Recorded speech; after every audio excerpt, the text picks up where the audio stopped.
la ilaha illallah. Kalau ini perintah Allah, sami'na wa ata'na. Itu dampak dari la ilaha illallah. Dikasih perintah sesulit apapun, termasuk Zainab dengan Zaid bin Harisah. Pernah kan baca kisah Zainab di surat Al-Ahzab? Mungkin kapan-kapan kita bahas itu. Efek dari la ilaha illallah. Tiba-tiba Nabi datang kepada Zainab. Sebetulnya Zainab ini ada hati kepada Nabi Muhammad. Siapa sih yang gak punya hati untuk Rasulullah ya? Semua cewek juga pasti mengidam-idamkan pengen jadi istri Nabi. Karena otomatis istri Nabi itu adalah dijamin surga.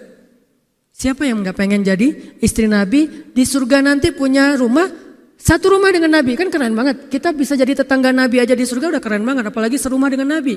Semua cewek juga pengen jadi istri Nabi. Termasuk Zainab. Dan itu hal yang wajar. Pas Nabi datang ke rumah Zainab, Zainab udah kegeeran. Nabi bilang kepada keluarga Zainab, saya ingin melamar Zainab. Zainab udah bahagia. Untuk Zaid, untuk Zaid, bukan untuk Rasulullah. Zaid, siapa Zaid? Anak angkatnya Nabi Muhammad SAW, bekas budak. Mirip-mirip dengan Julaibib. Julaibib itu edisi Madinah, Zaid itu edisi Mekah. Ada dua cowok jomblo yang sama-sama pernah diuji dengan masalah jodoh. Zaid edisi Makkiyah, Julaibib edisi Madaniyah. Dua-duanya jomblo. Dua-duanya orang biasa. Gak punya daya tarik. Followersnya gak ada. 0. Bukan selebgram sama sekali. Kata Rasulullah, aku melamar Zainab untuk putraku Zaid bin Harithah. Anak angkatnya Nabi. Zainab menjawab apa? Ya Rasulullah, saya gak cinta sama Zaid. Jawaban yang sangat wajar kan? Dan jawaban yang paling sering kita dengar sekarang kan? Maaf ya, aku gak ada perasaan, kita jadi adik kakak aja. Itu kan standar ya. Standar banget lah kayak gitu-gitu. Maaf ya, kita jadi temenan aja. Maaf ya, aku gak ada perasaan apa-apa selama ini. Maaf ya, dan segala macam. Dengan bahasa-bahasa halus tapi nolak intinya. Kenapa gak bilang aja, udah gak usah kesini lagi. Kan jelas ya. Ini dengan bahasa, ya Rasulullah, aku tidak cinta kepada Zaid. Karena cinta juga pertimbangan yang penting. Dan Nabi juga tidak mengizinkan kita menikahkan putri kita dengan seseorang yang putri kita tidak berkenan dengannya. Tetap harus ditanya, ya Rasulullah, saya tidak cinta dengan Zaid. Turun ayat. Katakan kepada orang-orang yang beriman, laki-laki dan perempuan, kalau Allah sudah memerintahkan sesuatu, tidak ada kalimat yang keluar dari lisan mereka kecuali sami'na wa ata'na. Nabi bacakan ayat ini kepada Zainab. Zainab mendengar, ya Rasulullah, Allah yang menyuruh ini. Ya kata Rasulullah, sami'na wa ata'na. Kebayang gak tuh? Efek dari apa? La ilaha illallah. Jadi la ilaha illallah itu bukan cuma kalimat zikir, bukan cuma kalimat doktrin ideologi, bukan cuma masalah teologi secara teoritis, bukan. Ini dampaknya kepada akhlak, dampaknya kepada ibadah, dampaknya kepada banyak pilihan hidup dari la ilaha illallah. Orang kalau nggak baik la ilaha illallah pasti susah memilih pilihan-pilihan dalam hidupnya. Kalau tidak baik la ilaha illallah pasti susah untuk berperangai, sabar, memaafkan. Itu semuanya ada hubungannya dengan la ilaha illallah. Sama kayak Abu Bakar ketika dia sakit hati kepada orang yang memfitnah anaknya, dia cari tahu siapa orang yang pertama menyebar hoax tentang Aisyah. Ketahuan, dilaporin, diperkarakan sama Abu Bakar. Tiba-tiba turun ayat dari Allah. Janganlah orang yang memiliki kelebihan harta di antara kalian bersumpah untuk tidak lagi membantu saudaranya gara-gara sakit hati. Hendaklah dia berlapang dada dan memaafkan. Itu perintah Allah, berlapang dada dan memaafkan. Terus konsekuensinya apa? Balasan janji Allah apa? Ala tuhibbuna ayyaghfirallahu lakum? Tidakkah kamu suka jika Allah memaafkan juga kesalahan-kesalahan kamu? Jadi deal-dealannya dengan Allah, bukan dengan makhluk. Enak aja saya maafin dia, untung di dia, rugi di saya. Enggak. Kalau kita transaksinya dengan makhluk, kita rugi. Tapi kalau kita transaksinya dengan Allah, kita untung. Libatkan Allah dalam urusan kita. Dan ini gak mungkin kita lakukan kalau gak baik. La ilaha illallahnya. Allah nawarin kepada Abu Bakar. Ala tuhibbuna ayyaghfirallahu lakum? Tadinya Abu Bakar kesel banget sama tuh cowok. Terus turun ayat ini. Wal ya'fu wal yasfahu. Hendaklah dia memaafkan dan berlapang dada. Abu Bakar berat. Tiba-tiba Allah katakan, ala tuhibbuna ayyaghfirallahu lakum? Bala ya Rob, kata Abu Bakar, tentu ya Allah kalau gitu saya akan maafkan. Demi supaya Allah memaafkan kesalahan saya. La ilaha illallah. Zainab, sami'na wa ata'na. Ya udah saya terima Zaid ya Rasulullah. Alhamdulillah. Datang Nabi ke Zaid, Zaid mau gak nikah sama Zainab? Sebetulnya mau banget tapi gak pede. Zaid takut Zainab nanti jadi terpaksa menikah dengan Zaid, jadi nggak nyaman. Zaid juga nggak mau menyulitkan Zainab. Ya Rasulullah, saya nggak pantas untuk Zainab. Kata Zaid, dibacakan lagi ayat ini. Ya Zaid, ini perintah Allah. Oh gitu ya Rasulullah. Sami'na wa ata'na. Buat Zaid sih gampang lah ya. Udah ada legalisasi ini dari Allah. Kalau gitu, ini bukan saya ya Rasulullah yang mau ya. Allah kan yang nyuruh. Ya saya emang nggak mau maksa gitu ya. Tapi kalau Allah yang nyuruh, ya udah apalagi saya nggak punya pilihan dong gitu. Padahal Zainab siapa sih yang gak mau cowok sama Zainab? Nikahlah Zainab dengan Zaid dan yang menjadi semacam khutbah nikahnya adalah Rasulullah SAW. Kebayang gak Zainab tuh punya hati ke Rasul, tapi Rasul yang mengkhutbahi nikah Zainab dengan orang yang Zainab gak cintai. Kebayang gak perasaan Zainab tuh? Ketika akad nikah, Nabi jadi saksi. Saya terima kata Zaid nikahnya Zainab binti Jahsy dan segala macam. Zainab kebayang gak ada Nabi di situ? Lalu setelah selesai akad nikah ditanya kepada Nabi, sah ya Rasulullah? Sah. Dan Nabi juga gak mau mempersulit. Gak sah. Kenapa? Harusnya sama saya. Enggak. Nabi orangnya fair. Nabi orangnya bijaksana. Orangnya dewasa. Gak kayak kita. Kita tuh bahaya banget jadi saksi kalau jadi mantan. Pasti gak sah. Dan Nabi gak gitu. Sah langsung di kali pertama. Kebayang Nabi memberi nasihat kepada Zainab, nasihat kepada Zaid. Zainab, aduh kenapa bukan Nabi, kenapa Zaid? Tapi apa? La ilaha illallah. Allah gak nyuruh sesuatu kecuali ada kebaikan di dalamnya. Percaya banget. Itu la ilaha illallah. Udah percaya banget. Zainab yakin, ini perintah Allah, ya sudah saya lakukan. Walaupun bukan dengan Nabi, padahal saya pengennya dengan Nabi. Kebayang gak sih pengen sama seseorang yang kita cintai banget, malah orang itu yang menjodohkan kita dengan orang yang kita gak pernah kebayangin. Amit-amit. Jangan dia ya Allah, jangan dia, dia. Kan berat tuh. Yang saya sering cerita, jangan saya. Pokoknya jangan Hanan. Hanan. Kenapa kok begitu? Karena dia bilang jangan saya bilang yang dia ya Allah. Akhirnya kita adu-aduan doa. Ya Ustadz, masa dilawan ya? Doanya lebih panjang, lebih sujudnya apa segala macam. Akhirnya jadi.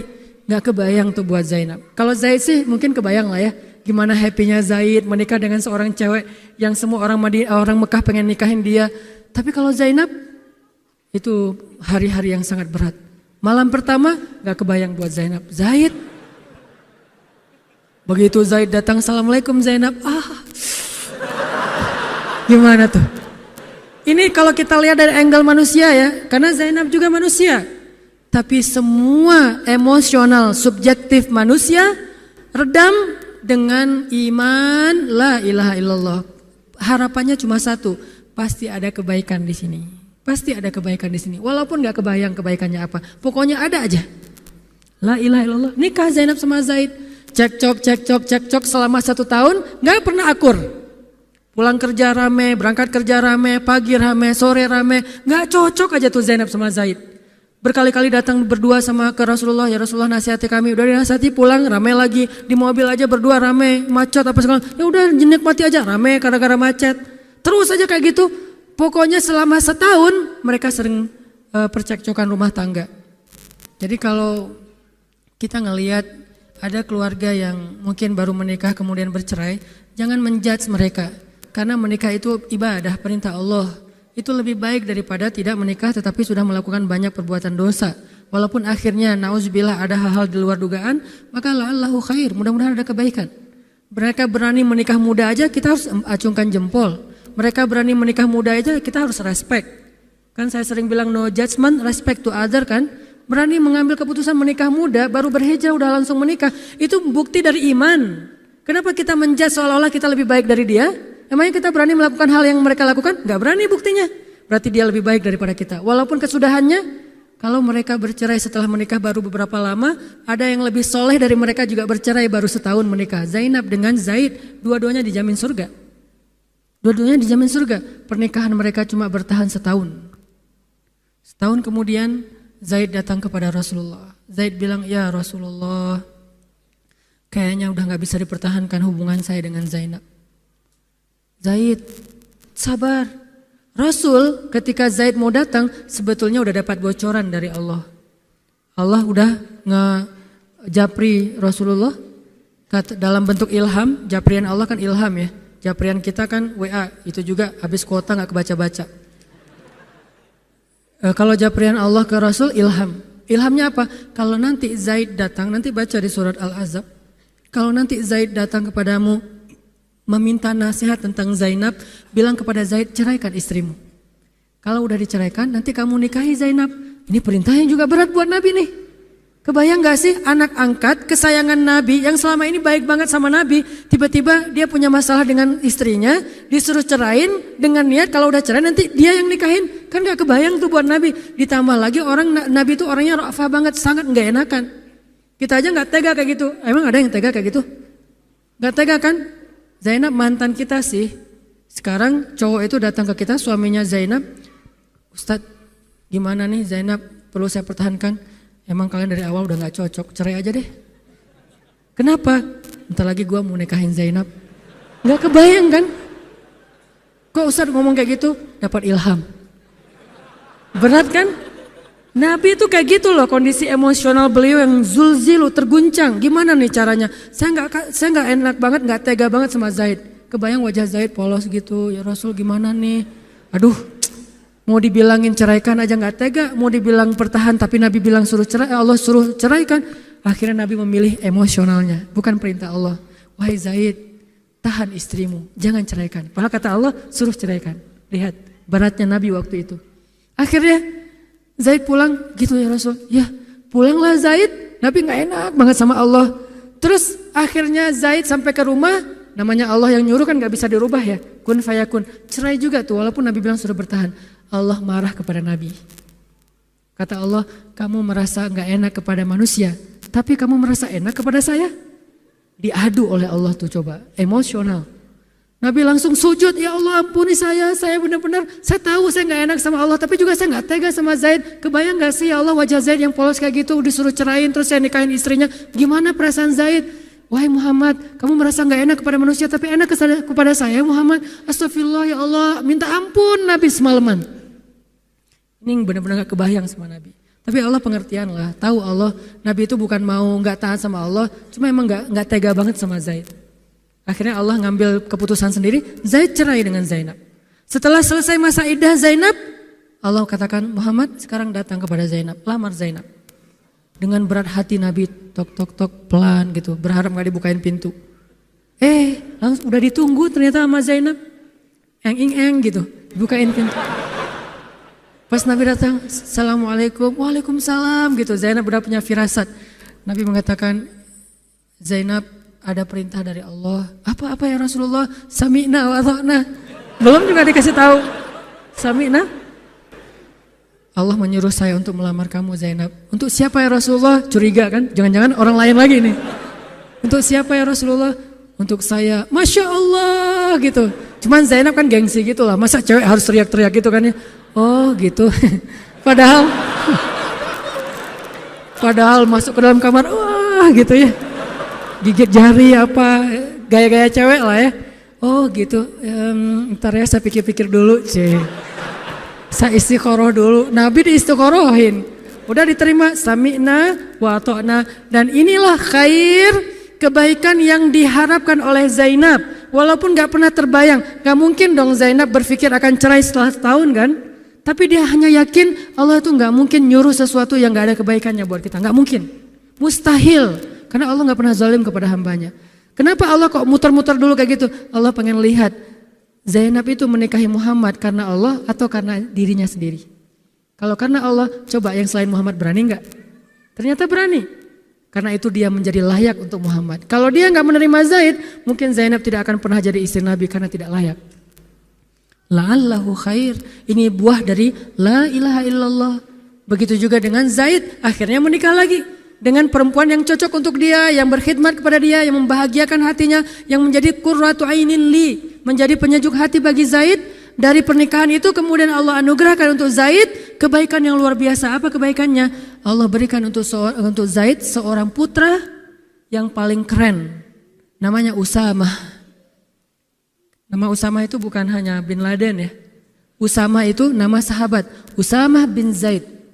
Itu adalah komandan militer termuda dalam sejarah Islam. 14 tahun sudah memimpin pasukan perang yang isinya para sahabat senior. 14 tahun. Kelas 3 SMP. Baru mau ujian nasional disuruh perang.